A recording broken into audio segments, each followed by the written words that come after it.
अस्सलाम वालेकुम students, welcome again. जैसे कि आप जानते हैं हमारा ये फिजियोलॉजी का पोर्शन जिसमें हम फोटोसिंथेसिस पढ़ रहे हैं। तो अब आज एक छोटा सा क्वेश्चन लेंगे हम फोटो सिस्टम्स और पिगमेंट सिस्टम्स। तो यहाँ पर मैं बताता चलूँ कि जो हम वीडियोस बनाते हैं और अपलोड करते हैं, क्योंकि डिटेल डिस्कशन करते हैं इसलिए वीडियो की लेंथ थोड़ी ज़्यादा हो जाती है और फिर बहुत कठिनाई आती है इसे अपलोड करने में। तो उस का निवारण हम इस तरीके से अब करने जा रहे हैं कि हम शॉर्ट वीडियोस बनाएंगे। और आज एक छोटा सा वीडियो मैं बनाऊंगा यहाँ पर इसके बारे में। शायद ये फ़ोटो सिस्टम जो हमारा क्वेश्चन है ये एक वीडियो में कंप्लीट ना हो पाए, तो इसलिए मैं आपसे गुजारिश करता हूँ कि आप इसके जो पार्ट्स हम बनाएंगे उन्हें सब पार्ट्स को मिलाकर फिर देखिएगा। तो यहाँ पर हम अपना क्वेश्चन स्टार्ट करने से पहले ये बताते चलें कि जो कुछ हमने यहाँ पर पढ़ा तो उसका नेट रिजल्ट यही है इस फोटोसिंथेसिस में कि लीव्स में वो क्षमता होती है उनकी सेल्स में क्लोरोप्लास्ट होने की वजह से, जिनमें फोटोसिंथेटिक पिगमेंट्स होते हैं, वो रेडिएंट एनर्जी या जिसे हम लाइट एनर्जी कहते हैं, लाइट एनर्जी को कन्वर्ट करते हैं इनटू केमिकल एनर्जी। तो यहाँ पर हम जानते हैं अब ये प्रोसेस कि यहाँ पर लाइट एनर्जी को हार्वेस्ट किया जाता है तो उससे रिड्यूसिंग पावर बनाकर कार्बन डाइऑक्साइड को फिक्स किया जाता है, रिड्यूस किया जाता है in the food substances, that is the organic substances, that is carbohydrates. तो यहाँ पर लाइट एनर्जी को हार्वेस्ट किया जाता है और हम जानते हैं इनको हार्वेस्ट करते हैं पिगमेंट्स। तो फोटोसिंथेटिक पिगमेंट जैसे कि हम पढ़ चुके हैं, फोटोसिंथेटिक पिगमेंट इसमें केवल एक ही ग्रुप नहीं है, इसमें बहुत सारे हैं। जैसे कि एक ग्रुप का हम नाम दे चुके हैं क्लोरोफिल्स, जैसे कि क्लोरोफिल ए, क्लोरोफिल बी, बहुत सारी किस्में हैं। आप जो 8 हम कहते हैं इसकी किस्में हैं, chlorophyll a b c d e and bacteriochlorophyll a, bacteriochlorophyll b and bacterioviridin. इसी तरीके से दूसरा ग्रुप जो हमने लिया था कैरोटीनॉइड्स, जिनमें हम देखते हैं ज़ंथोफिल्स एंड कैरोटीन्स। और इसी तरीके से कुछ ऑर्गेनिज्म्स में हमने देखा है तीसरा ग्रुप भी होता है जिसे हम कहते हैं फाइकोबिलेंस और दीज बिलिप्रोटीन्स। तो ये फोटोसिंथेटिक पिगमेंट्स जैसे कि हम ऑलरेडी पढ़ चुके हैं, इनमें क्लोरोफिल ए जो है that acts as the reaction centre, क्योंकि यही ये फोटोकेमिकल इफेक्ट काज करता है। तो इसी से इलेक्ट्रॉन्स एक्सट्रूड होके फिर वो इलेक्ट्रॉन्स ट्रांसपोर्ट होते हैं थ्रू इलेक्ट्रॉन ट्रांसपोर्ट सिस्टम। तो लास्टली उसी दौरान हम देखते हैं कि रिड्यूसिंग पावर बनता है NADPH2 या NADPH plus H positive and the ATP that is photophosphorylation. जो हमारे आने वाले क्वेश्चंस हैं उनमें हम डिटेल डिस्कशन करेंगे। लेकिन अब अगर यहाँ पर हम बात करेंगे कि ये क्लोरोफिल ए मॉलिक्यूल अब एज रिएक्शन सेंटर है, इसी में ये फोटोकेमिकल इफेक्ट है, that is it would absorb energy and extrude or emit the electrons. Then these electrons would be received and then carried by different electron acceptors, and ultimately it reaches the ultimate acceptor of the electrons, that is NADP. And here we see that the excitation rate या efficiency of this chlorophyll A to extrude the electrons and absorb light, तो इसमें हम देख रहे हैं कि ये अकेले नहीं कर सकता। इसलिए हम यहाँ पर देखेंगे कि ये क्लोरोफिल ए मॉलिक्यूल के साथ बहुत सारे और भी पिगमेंट मॉलिक्यूल्स होते हैं। क्लोरोफिल एज होते हैं, क्लोरोफिल बीज होते हैं, कैरोटीनॉइड जैसे कि कैरोटीन, ज़ंथोफिल्स, ये एक ग्रुप बनाता है पिगमेंट्स का। दिस ग्रुप ऑफ पिगमेंट्स ये एक दूसरे के साथ रहते हैं और लिंक्ड होते हैं, अटैच्ड होते हैं टू द प्रोटीन्स, एक कॉम्प्लेक्स बनता है। अब इसे हम नाम देते हैं LHC, that is light harvesting complex. अब एक लाइट हार्वेस्टिंग कॉम्प्लेक्स एक यूनिट बनता है पिगमेंट मॉलिक्यूल्स का, जिसमें एक रिएक्शन सेंटर होता है, जो reaction centre chlorophyll A molecule होता है। तो इसके साथ बाकी क्लोरोफिल एज, क्लोरोफिल बीज, कैरोटेनॉइड जैसे कि कैरोटीन्स एंड ज़ैंथोफिल्स, एक ग्रुप बनता है, एक यूनिट बनता है। This has been termed as photosynthetic unit और abbreviated as PSU. So जब भी आपसे पूछा जाएगा what is PSU, PSU means photosynthetic unit, जहां पर एक्चुअली फोटोसिंथेसिस होती है, फोटोसिंथेटिक एक्ट होता है। तो यहाँ पर एक रिएक्शन सेंटर होगा which would be a chlorophyll A molecule। तो इसके साथ बाकी chlorophyll a molecules, chlorophyll b molecules, carotenoids जैसे कैरोटीन्स एंड ज़ैंथोफिल्स, ये this group of pigments linked और अटैच्ड टू द प्रोटीन्स एक कॉम्प्लेक्स बनता है, that is called a light harvesting complex, और जिसे हम कहेंगे photosynthetic unit.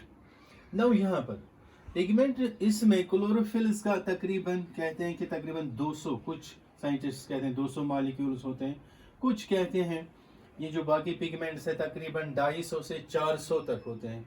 So work is pending, exact number एक पिगमेंट सिस्टम में कितने मॉलिक्यूल्स पिगमेंट्स होते हैं वो अभी तक अंडर रिसर्च है। तो इन्वेस्टिगेशंस होती रहेंगी तो हमें मालूम होता जाएगा। लेकिन बेटा हमें यहाँ पर इस PSU, अब हम जिसे हम कहते हैं लाइट हार्वेस्टिंग कॉम्प्लेक्स, अब इनके बारे में पढ़ने से पहले एक एक्सपेरिमेंट लेंगे, जिससे हम यहाँ पर एक क्वेश्चन के तहत लेंगे, that is called Emerson effect. Remember in 1957 a group of scientists headed by Emerson, and we call it Emerson et al. This is an abbreviation et al, usually denoted। तो अगर हम इसे जनरली लेंगे, this phrase means others, other authors, other contributors, so et al. This et al, if you will see, थोड़ा सा मैं यहाँ पर बताऊँ, एक आदत है मेरी कि जब भी कोई कुछ डिस्कस करना है तो मैं एलाबरेटली जाता हूँ इसमें, तो इसी वजह से हमारी वीडियो की लेंथ थोड़ी बढ़ती है। लेकिन मैं यहाँ थोड़ा सा आपको बताऊँ, एट एलिया, एटलिया या एटली, या इसको इस तरह भी कहते हैं एटली। तो this is the neuter plural, this is the masculine plural, and this is the feminine plural, and always it is a phrase and abbreviation at L taken, and it means other contributors, other associates. So Emerson and his associates, we may say, and other co-workers, they were working on chlorella. Remember chlorella is an alga. This chlorella was fed by monochromatic light. Monochromatic light means light of one wavelength, single wavelength. As you know, light जब भी हम define करते हैं वो इसे light is blend or mixture of different wavelengths. तो visible light में भी starting from the violet up till the red. सो इस स्पेक्ट्रम में बहुत सारी वेवलेंथ्स है, डिफरेंट वेवलेंथ्स। अब अगर लाइट को स्प्लिट किया जाएगा मोनोक्रोमेटिक, दैट मीन्स अलग अलग वेवलेंथ्स की, और इस क्लोरेला को फेड किया गया by means of these workers, Emerson and his associates. तो मोनोक्रोमेटिक लाइट देकर they were finding the quantum yield, that is the rate of photosynthesis in terms of quantum yield. And यहाँ पर आगे चलने से पहले फिर एक टर्म आई क्वांटम यील्ड, और इसका एक अपोजिट टर्म है, that is quantum requirement. Quantum yield and quantum requirement are two terms often used. Quantum yield means the number of quanta used for the production of one molecule of oxygen, और if अगर हम vice versa लेंगे, the number of oxygen molecules produced during the absorption of one quantum, that is called the quantum requirement. Now this quantum yield was found and again when they were using the monochromatic light. When they reach up to 680 nanometers and giving then the light of the wavelength above this, मतलब ये लगातार देते रहे और quantum yield निकालते रहे कि कितनी रेट फोटोसिंथेसिस की है while giving the lambda, that is a wavelength up to 680 nanometers, and there was a steady value, a uniform or constant value up to the 680 nanometers. But when they gave light energy more than the 680 nanometers, they found that there was a drop or a decline in photosynthesis. तो quantum yield ये निकालते जा रहे थे और monochromatic light देते जा रहे थे. जब 680 तक या 680 को दिया गया तो एक कांस्टेंट वैल्यू इनको मिल रहा था, लेकिन जब इन्होंने इसके ऊपर देना शुरू किया तो there was a drop in photosynthesis. And because this region is the region of red light, so it is known as a red drop, or it is also known as Emerson's first effect. So फिर से मैं बोल दूं, 1957 में Emerson and इसके जो coworkers थे वो एक्सपेरिमेंट कर रहे थे क्लोरेला पे, उसे मोनोक्रोमेटिक लाइट देते थे तो लगातार वो क्वांटम यील्ड निकालते जा रहे थे. 680 तक जो वैल्यू इनको मिलता था वो कॉन्स्टेंटली था टू सम एक्सटेंट, लेकिन इसके ऊपर जो भी वेवलेंथ दी गई तो उसमें फोटोसिंथेसिस डिक्लाइन हो गया. क्योंकि ये रेड रीजन में आते हैं तो उन्होंने इसका नाम रखा रेड ड्रॉप, क्योंकि ये एमरसन का पहला एक्सपेरिमेंट था. This is called the Emerson's first effect. Emerson's first effect, तो एमरसन का पहला इफेक्ट या जिसे हम रेड ड्रॉप कहते हैं. तो एक भी आपको क्वेश्चन मिलता है व्हाट इज रेड ड्रॉप, तो आप सिंपली याद रखेंगे red drop means the decline in photosynthesis when we are giving the monochromatic light above the 680 nanometers.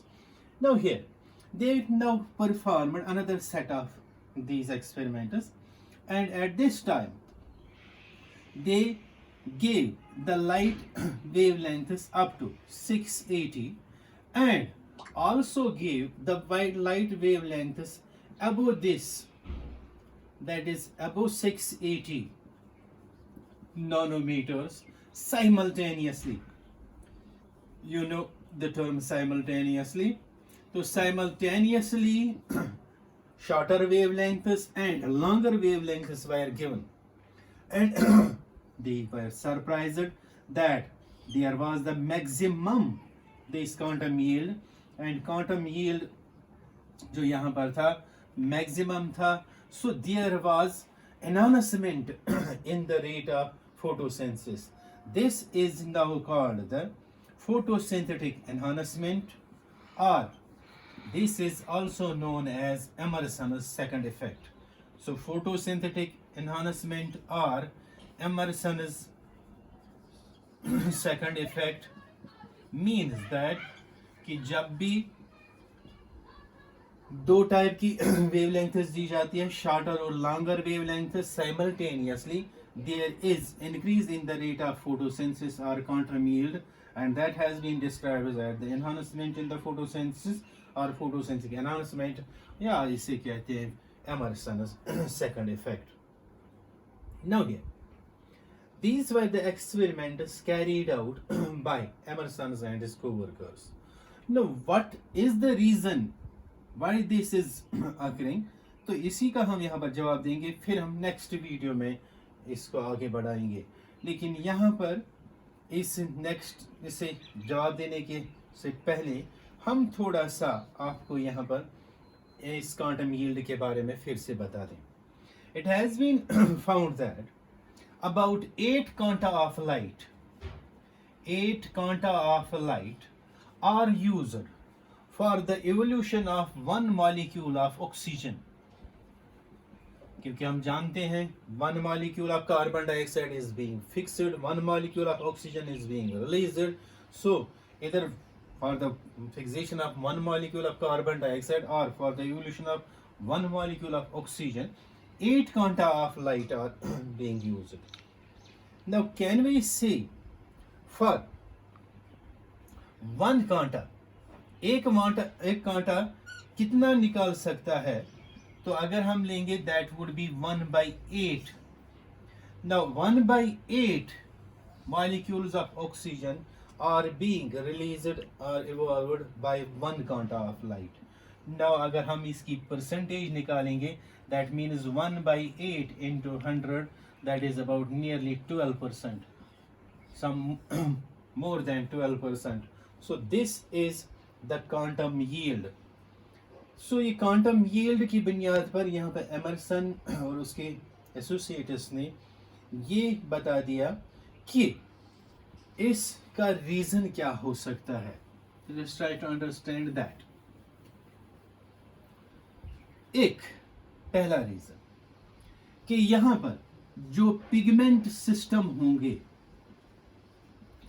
उसमें कुछ ऐसे मॉलिक्यूल्स होंगे, ये मतलब एक ग्रुप ऑफ मॉलिक्यूल्स, इनमें कुछ की एबिलिटी शॉर्टर वेवलेंथ्स की होगी एब्जॉर्ब करने की और कुछ लॉन्गर वेवलेंथ्स एब्जॉर्ब करते होंगे. So in other words this can indirectly give an idea that there should be a group of photosynthetic pigments which is usually called the photosynthetic unit, or this has been correlated with the contasomes by Park. तो यहाँ पर contasomes are small tiny particles which are attached to the membranes of the thylakoids. Now what are their function? This is still unclear, doubtful. लेकिन हम photosynthetic unit के जो हम लेंगे कि यहाँ पर फोटोसिंथेटिक यूनिट में वो ग्रुप होगा पिगमेंट्स का जिनमें कुछ एब्जॉर्ब करते होंगे शॉर्टर वेवलेंथ्स की तो कुछ लॉन्गर वेवलेंथ्स की. इसका मतलब यहाँ पर वहाँ पर क्लोरोफिल्स भी होंगे, वहाँ पर कैरोटेनॉइड्स भी होंगे. तो दूसरी बात जो यहाँ पर ये है कि अगर शॉर्टर और लॉन्गर वेवलेंथ्स साथ साथ देने से, साइमल्टेनियसली देने से फोटोसिंथेटिक एनहांसमेंट होता है, तो इसका मतलब डेफिनेटली ये है that there should be 2 pigment systems और 2 फोटो सिस्टम्स, एक जिसमें एबिलिटी होगा जिसका रिएक्शन सेंटर एक वेवलेंथ पे एक्टिव होता होगा और दूसरा दूसरे पर, but these pigment systems should be interconnected. तो ये एमरसन्स इफेक्ट है या एमरसन्स एक्सपेरिमेंट्स है जो क्लियरली इस बात की गवाही देते हैं कि there should be at least 2 pigment systems, और यही 2 पिगमेंट सिस्टम्स जिन्हें हम लाइट हार्वेस्टिंग कॉम्प्लेक्सेस भी कहते हैं या फोटो सिस्टम्स भी कहते हैं, 2 पिगमेंट सिस्टम्स. तो इन्हीं के बारे में हम डिस्कस करेंगे हमारे नेक्स्ट वीडियो में. Till then, thank you very much. अस्सलाम वालेकुम.